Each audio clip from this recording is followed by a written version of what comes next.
Halo sahabat sehat Karolus, perkenalkan saya Dr. Herbert Situmorang, spesialis obstetri dan ginekologi, subspesialisasi fertilitas dan endokrinologi reproduksi. Kali ini kita akan membahas suatu masalah kesehatan wanita yang cukup sering dijumpai, yaitu mioma uteri.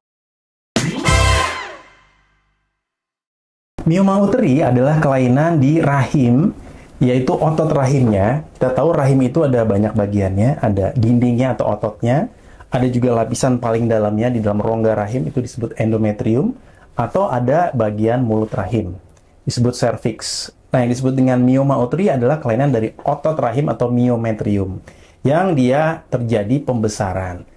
Dilihat dari sifatnya, dia termasuk dalam pembesaran atau tumor yang jinak, ya artinya bukan suatu keganasan.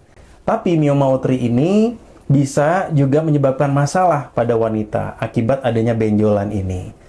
Kadang disebut sebagai miom saja, sebenarnya nama lengkapnya adalah leiomyoma uteri. Dalam bahasa asing sering disebut sebagai uterine fibroids, jadi kalau teman-teman ada dengar namanya uterine fibroids, itu juga sama, yaitu mioma uteri. Jadi, ibu-ibu sekalian, mioma uteri itu sering juga datang atau diketahui tanpa ada keluhan. Misalnya pada saat medical check up, gitu ya.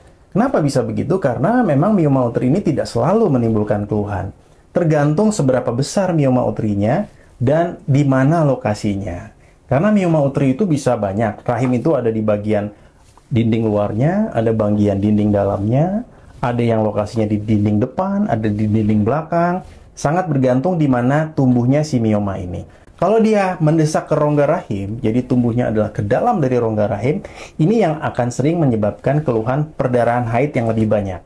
Jadi siklus haidnya akan tetap teratur, tapi jumlah darahnya yang biasanya mungkin 2-3 hari sudah selesai, udah sedikit, ini bisa sampai 5 hari. Yang ganti pembalutnya misalnya cuma 3-4 kali sehari, ini bisa hampir tiap 2 jam misalnya. Itu menunjukkan mioma yang lokasinya mendesak rongga rahim. Bahasa kedokterannya sering disebut sebagai mioma submukosum. Jadi dia mendesak ke dalam.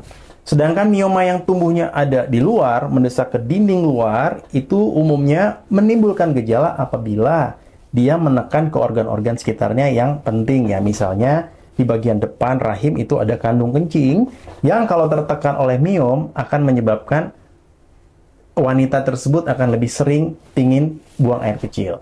Karena sedikit-sedikit dia seperti penuh rasanya, padahal belum penuh karena desakan dari miom saja.